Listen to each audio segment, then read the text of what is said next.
Então, você está crescendo neste ambiente judaico, e seus pais tiveram um passado muito difícil. Eles sobreviveram ao Holocausto. Conte-me sobre o que eles passaram.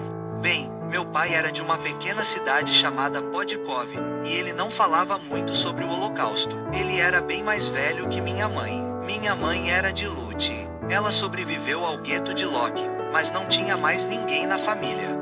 Ela estava em coma, na Segunda Guerra Mundial, e acordou. A guerra tinha acabado, e sua última irmã sobrevivente, sua irmã, estava morta. Uau! Então, como uma família com um passado tão traumático e tanta resistência a Jesus, o que começou a abrir vocês para ele? Eu estava perto de pessoas que acreditavam em Jesus, acreditavam que era possível ter um relacionamento com Deus, e eu não tinha um relacionamento com Deus. Sabe, eu orava, mas é como rezar para o céu, sabe?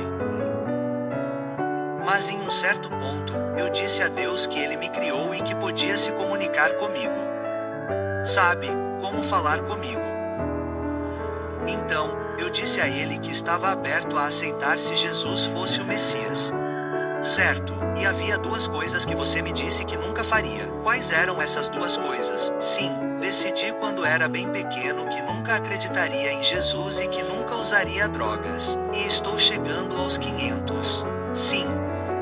Sou muito teimoso e, embora tenha crescido no começo dos anos 70 e tudo mais, as drogas eram muito abundantes. Eu nunca tinha tocado em nada. Certo, então, essas pessoas com quem você estava saindo, o que havia de único nelas que te fez aceitar a ideia de que Jesus era o Messias? Elas diziam que você poderia ser judeu e acreditar em Jesus. E ser judeu é quem eu sou. Sim, é uma grande. É a minha identidade. Você já chegou aos 500. Sabia? Sim, bem.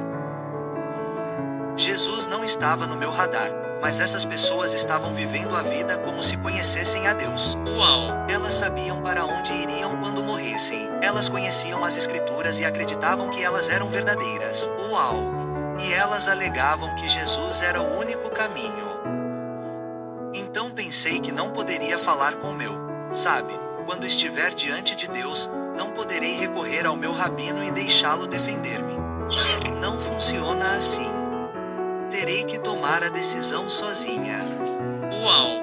Você pode me levar até aquele momento em que você teve que tomar a decisão de que Jesus era o Messias? Bem, Geoff, eu estava deitada na cama e era madrugada. Eu não conseguia dormir e pensei que se eu continuasse adiando a decisão, nunca conseguiria. Tive que pesar na minha cabeça. Ele é o Messias? Ele não é o Messias? E eu passei muito tempo nisso. É um osso duro de roer, sabe? Sim, então. Decidi que ele tinha que ser o Messias. Jesus tinha que ser o Messias. Então pedi a ele o presente da vida eterna naquela noite. Uau!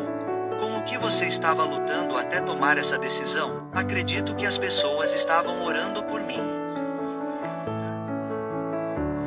E eu estava saindo com essas pessoas e elas me disseram algo que era importante e que eu não tinha ideia. Era Grace. Eu não sabia que Grace era algo além de um nome de menina. Mas eles me explicaram que Deus pagou o preço total de tudo que eu fiz de errado por meio do que Jesus fez quando morreu em meu lugar. E que isso não tem nada a ver com quantas mitisvo eu fiz ou qualquer coisa desse tipo, ser religioso ou não, ou o quão bom eu sou.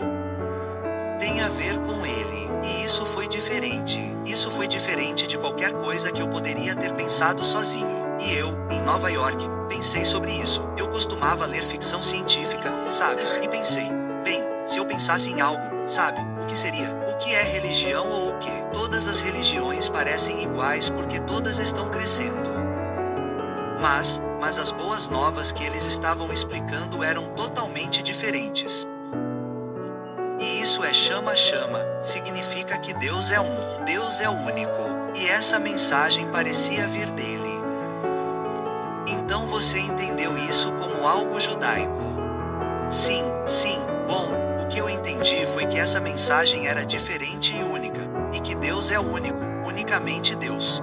E eu decidi que queria ficar longe dessas pessoas porque não queria tomar uma decisão. Então meu irmão veio para a cidade. Eu estava pensando em maneiras de sair da cidade. Ele queria pegar carona até Vancouver, Colômbia Britânica, e eu fui com eles. E o motivo pelo qual eu estava indo era para ficar longe dessas pessoas. Certo, alguém chegou antes de estarmos a centenas de quilômetros da cidade.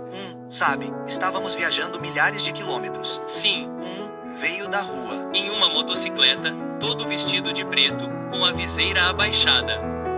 Me entregou esta literatura do Evangelho. Não a entregou ao meu irmão. Não pegou a estrada e foi embora.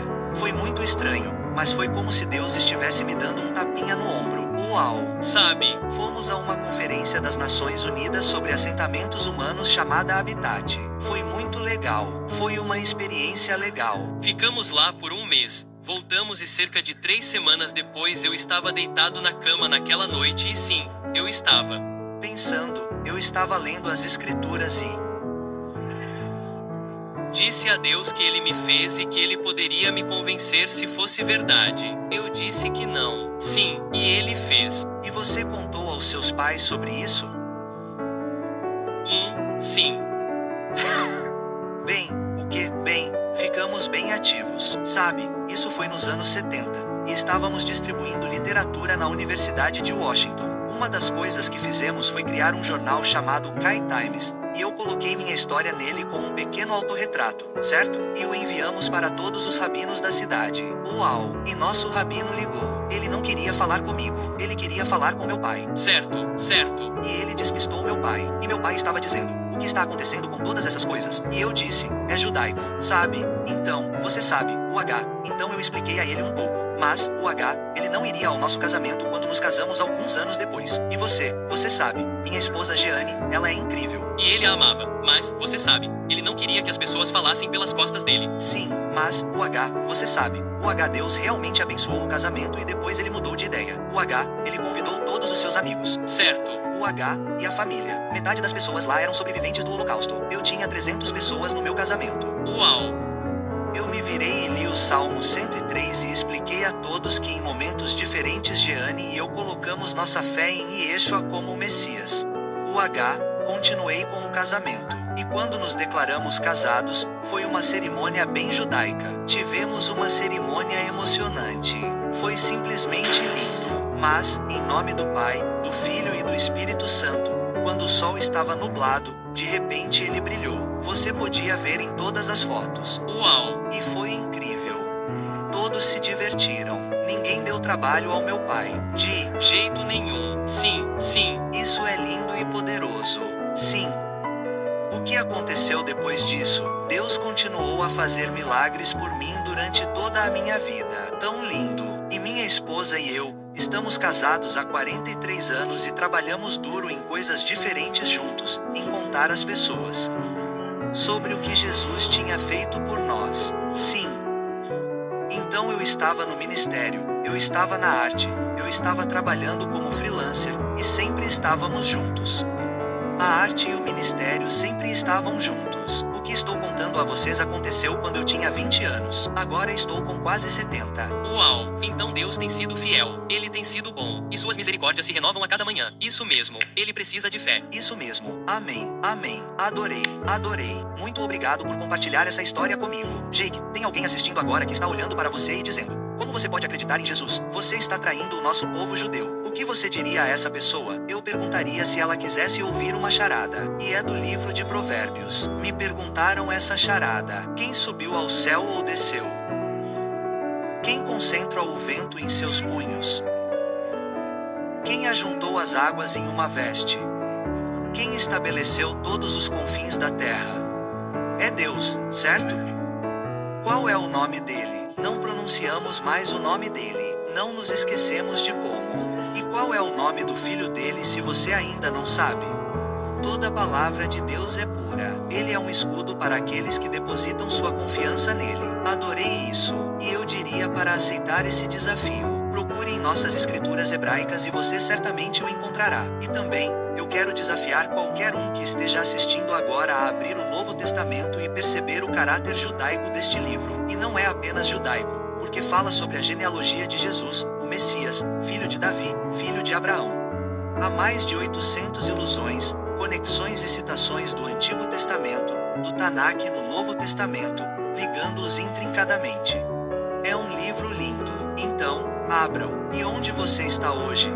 Upside Down Coffee, Arte e Comunidade do Café. Estamos perto da UCLA. Você pode nos pesquisar no Google. Upside Down, o melhor café de Los Angeles. Sim, venha até lá. Venha passar um tempo com Jake. Converse um pouco sobre café e Jesus. Venha nos ver. Venha dizer olá. Muito obrigado por compartilhar seu testemunho.